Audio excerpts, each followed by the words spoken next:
Hello everybody, it's Phil the Miniature Model Maker coming to you in this video with part 3 of the Stillmania September weekly update. So what did I get up to this week? Um, not not a whole lot as far as quantity is concerned, but I got another model done and I'm getting close to being done with some of the others. We may actually make it. We may actually make it this month. We will see. This past week has been rather hard for me as far as hobbying goes.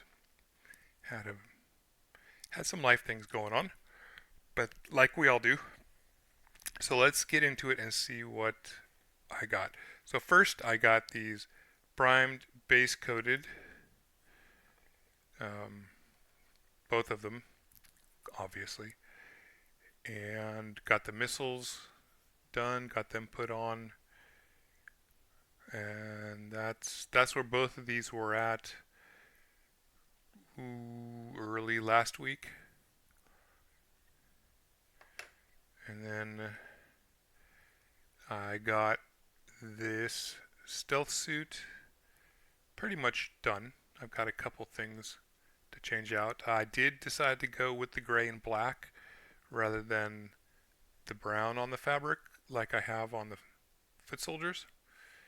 And that was a smart move on my part, I think. I like it. Metallic hints here and there are nice. Then I just need to give it another wash. Get these guys, get them blacked and grayed out. Give them their wash. Well, they're blacked out. I had black on the palette, so I did that. So I need to clean them up and get them washed up. I had kind of a happy accident. I was trying to do a dry brush on the piranha. Ended up mixing the Nocturne Green and Morghast Bone instead of the Nocturne Green and Sandry Dust that I did on the broadside. I was like, oh, okay, well, that's not quite the right color, but I figured, yeah, let's try it. Let's try it on the faceplate of this guy, and that actually looks kind of good. I may, I may go ahead and do that after trying lenses and things. I think for now, that's probably going to be a decent glow effect. One of my personal pet peeves with glows is that they get so, people want to show off OSL, so they do where the light would be too strong, essentially. So a little subtle bit of glow there brings some interest to the face and shows off some light, but not much. And I think that's especially appropriate for a stealth suit. So that's where they're probably going to get that. And they may get like this little tiny middle lens might get some color because I got some contrast paints for that. The bulk of my effort this week went into the piranha. It required a fair amount of cleanup, and there were some errors. There were problems, problems this week with GW paint pots getting paint everywhere.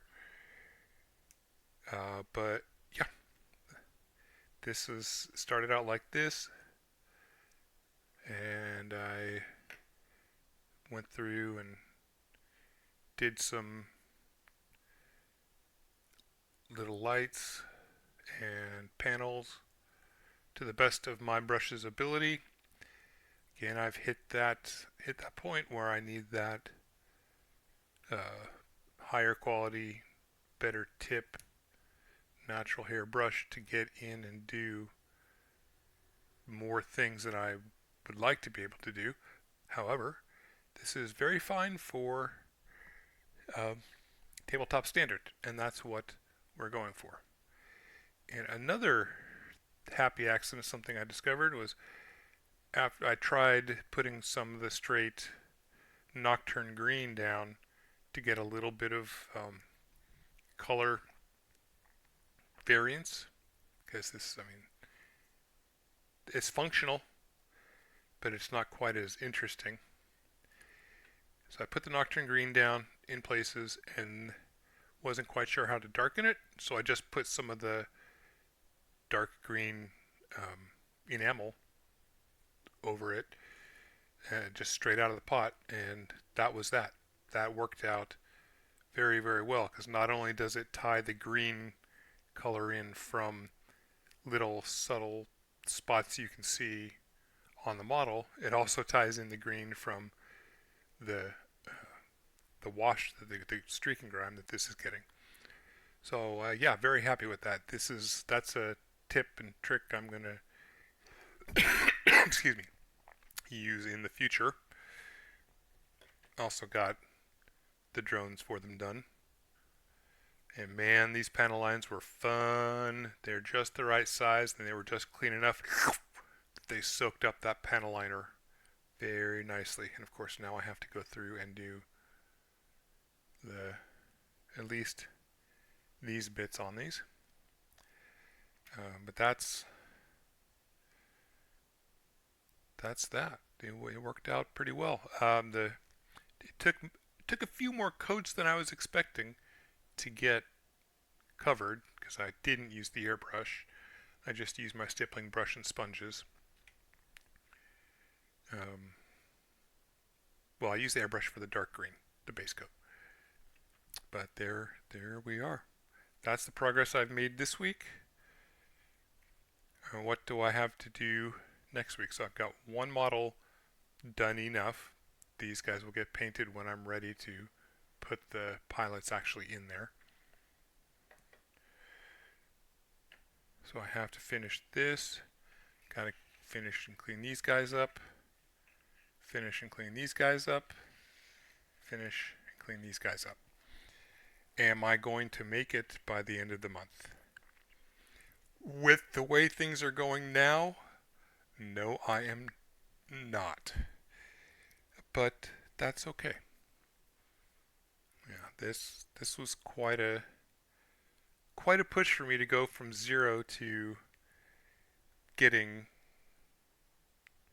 1, 7, 8, 1, 2, 3, 4, 5, 6, 7, 8, 9 models to tabletop ready, plus this.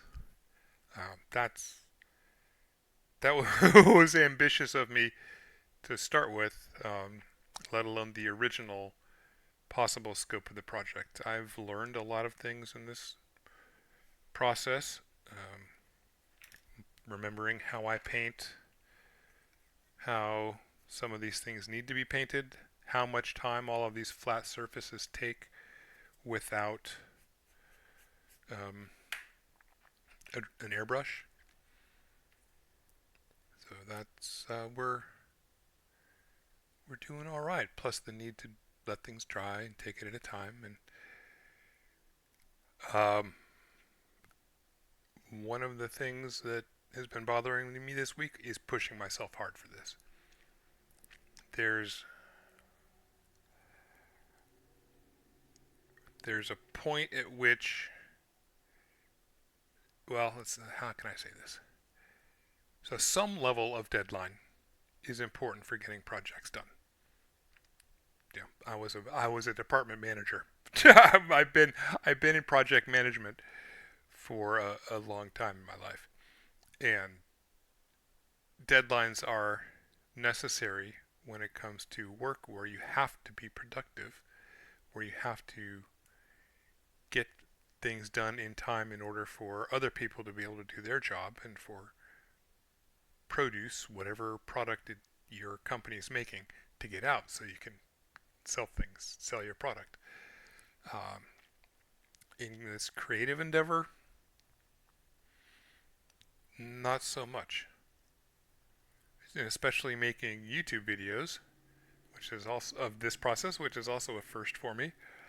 Um, yeah, I get it. I understand now why content creators feel burnout, having to push to get things painted, where the hobby then becomes the product. And there's part of it is exciting because I get to paint these things and show off what I've done, and people respond to it, and it shows that it's possible for some people, but also that, oh my god, I have to get this done in order to make a video to put something out, um, for something that is meant to bring relaxation and joy is not the best thing for me. I've learned that now. So I'm going to continue working on this, and I will straight up say, no, this is not going to get done. The Commander and the Ethereal, Commander Dantine and the Ethereal are not going to get done. I'm not going to touch them until much, much, much later. I want to be able to have the process down. I want everything, all my skills, where they, at the best they can be, all my techniques down the best they can be, and probably get brushes better than I have now in order to be able to do that. For this project here and the Stillmania September or Stillmania project going forward, I still am absolutely 100% dedicated to Stillmania and getting as much of this Tau army done as I can. Or just getting the whole thing done eventually. What I'm not going to do again until next September is push myself in future months. Say, okay, this I'm going to get all this done. You know, this is not a I'm going to paint a combat patrol in 12 hours channel. And will never. Well, I'll never say never. That's not the kind of content I like to make.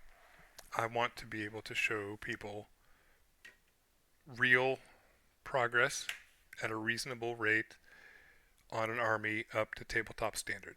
Give somebody an attainable goal in using methods that are easily usable by anybody, so they can get their army up to a standard that they're happy with. At the very minimum, decent quality tabletop standard. That's my number one overriding goal for any Warhammer content I make. And I'm hoping that I'll be able to do that. I'm hoping that this Stillmania project and the Tau army, all of my armies in general going forward, these vlogs, achieve that. So, in future months, starting in in a week, what am I going to be doing? Well, this next week, I'm going to work on these guys. And I'll probably, if I'm smart, if I were careful to think about it, what should I focus on? I should focus on getting these 10 Fire Warriors done and these 3 stealth suits done, because that would give me a Piranha and 10 Fire Warriors, a Cadre Fireblade that I stole from another bag, plus a broadside. So that's, I haven't done the points, but this is a very reasonable starter force. Oh, I'm off screen. Let's pull forward here.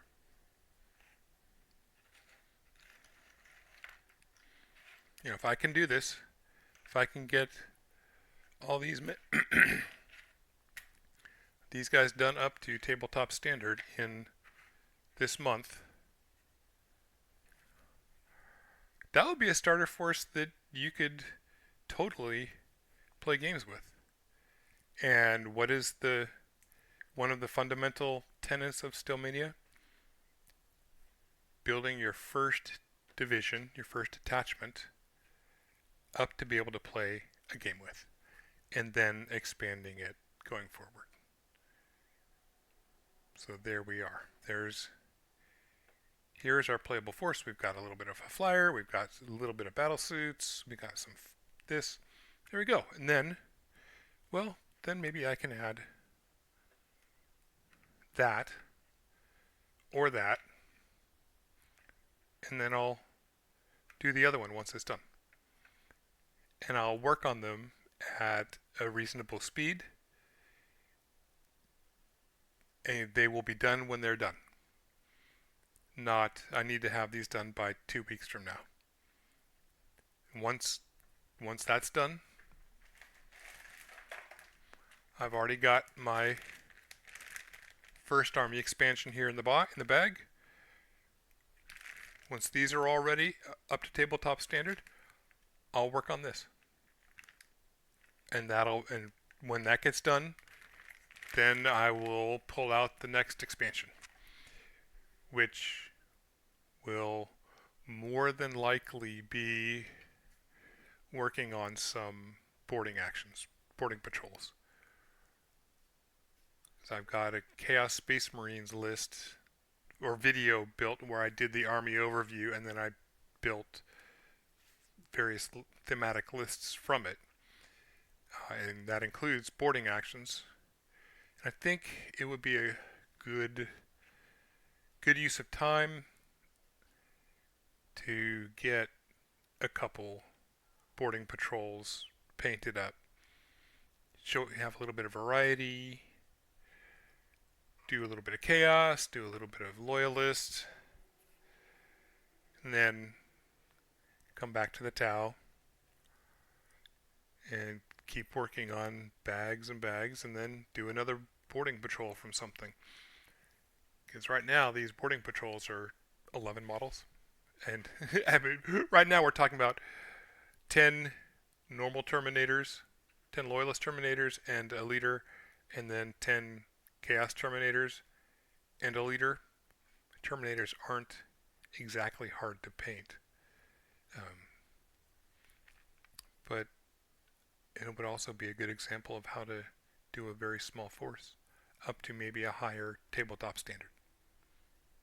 So I'm considering that. We'll see what will happen in the future. Plus, and I've heard hints, whispers in the warp on various YouTube channels that there may be there's evidence, some of it more compelling than others, that we might get a Space Hulk game re-release in the near-ish future. And as of time of filming, September 22nd, 2025, there was just released today a new Assault Terminator box, FOMO box, by GW. So maybe is that another piece of evidence, or do we just have my tinfoil hat on? I don't know. But if the Space Hulk thing does come about, it would be cool for me personally, and wise for the channel, to do a little redirect into supporting action stuff, because people will be looking into that, and that'll be good for viewership. But we'll see. So that is that, folks, and take it from me. Remember that this is a hobby. Even if it's your current job, it's also a hobby. And if it doesn't bring you joy, don't do it. Find another way to do it that does bring you joy. Be good to yourselves, okay? Bye-bye.